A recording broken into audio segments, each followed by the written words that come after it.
Kia ora Star Wars fans, welcome to middle-aged Kiwi man collecting Star Wars figures. Now in this video we're going to be taking a look at the Sandcrawler. It's not a Hasbro Sandcrawler, but it's the same scale. It's from the Disney Parks or the Droid Factory line. This holds a special place in my heart. I didn't have a Sandcrawler before I picked up this one. We went on an awesome family trip to Disneyland in 2019. It was the first thing I bought at Disneyland and just so stoked to have it. Shout out to my good buddy Brett from bantherskull.com, also known as Nomad Scout. He's a massive fan of this Sandcrawler. Let's put some of his comments up here. So this video is dedicated to you, buddy.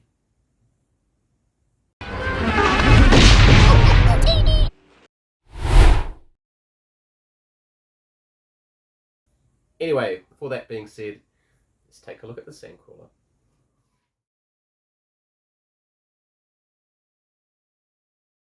Alright, we'll just take a quick look at how I have it on display here behind this glass cabinet with the droid cell in the foreground leading into Tatooine. Alright, and if you're wondering why Hasbro doesn't do lights and sounds in the vehicles anymore, here's a good reason why. Battery leak. Very annoying. Alright, and there it is. And you can see it's a pretty large vehicle.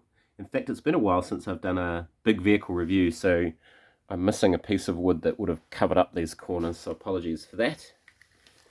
But let's measure it, eh? So it stands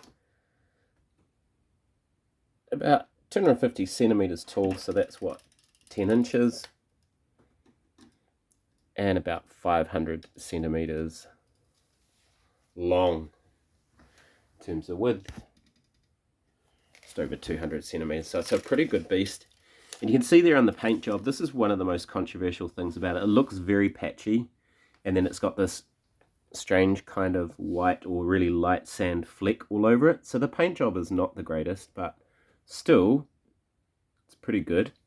Let's have a look up the top here,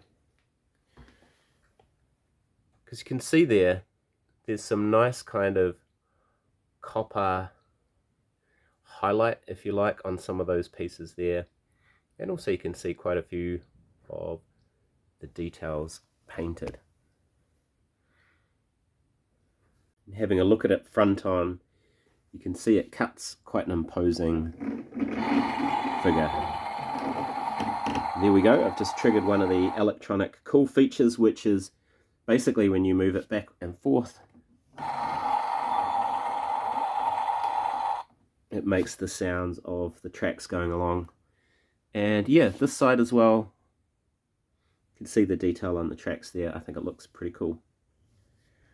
Alright, one of the main features is the interior, so if we just pop this door open, you can see that there's quite a roomy interior. Here there's a little trapdoor. There is a lift at the back, which we'll show you later. And over here in the back, there is a furnace. And at the back by the furnace, there is this little button.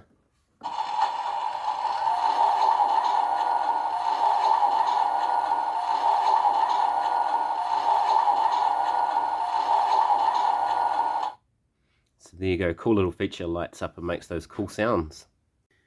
And what I like to do with this interior is, you can see I've got an older 4LOM figure there. And I like to just chuck my spare Build-A-Droid parts in there. And more recently, I've got this Jango Fett armor.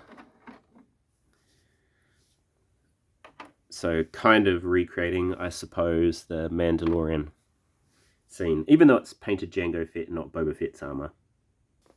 Alright, turning it back around again, we got these buttons on the side, so we'll push that.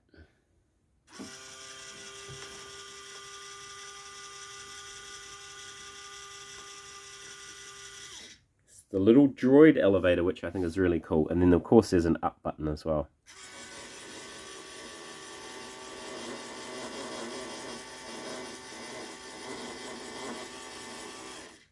Functional and exciting. Alright, and at the top here there is a bit of a cockpit, so you lift this whole thing and you can see some controls, some decals there on the control panel, and also those yellow windows. You can actually fit a figure in there. Have Scavenger Ray, or you could more accurately have a Jawa driving this thing. On the back side of the vehicle, again, you can see that kind of coppery highlights, which I think is pretty cool. And then there's a whole bunch of buttons here. And I can't remember what they all do.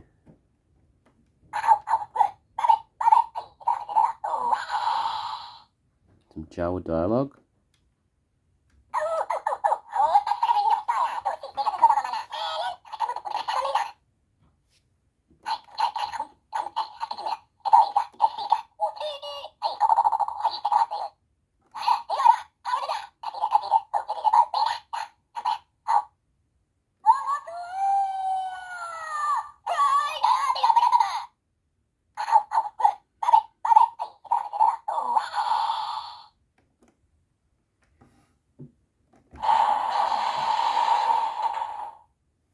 Some crashing thing.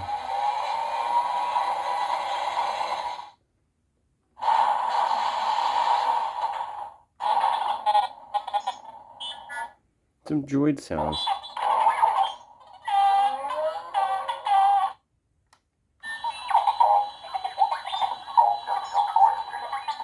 Gonk, that's the best. Alright, now I know what that must be. Alright, so that other button at the back that I was pressing and wasn't sure what it did, press it again. And it's a light that lights up the cockpit lights, which I think is absolutely fantastic.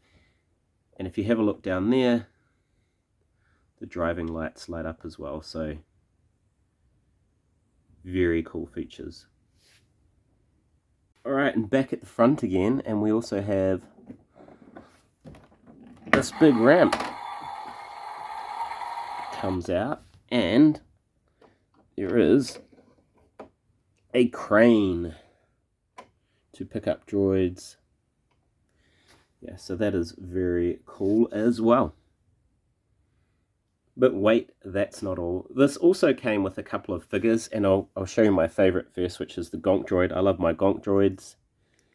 And this one has one of those removable lids that you can see the detail inside the power droid. So it's cool to get another Gonky. It's got foot pegs, and unlike the Power of the Force 2 version, you can get them to stand nicely. And then it comes with this really weird glossy inferior Jawa. So it's a nice enough sculpt, but the articulation is weird. It has ball jointed shoulders, swivel wrists, but you can't even get the arms down beside his sides. It does come with this holster, the blaster, and the straps are all molded in, unlike some of the other Jawas where they're separate straps. And then the bottom robes are all this solid sculpted piece, and it's got these weird little feet. So it is not a great Jawa, but it'll look fine in your displays amongst lots of other Jawas. Well, there we are. That's the Disney Sandcrawler, which I think is the best Sandcrawler that's ever been made for this scale.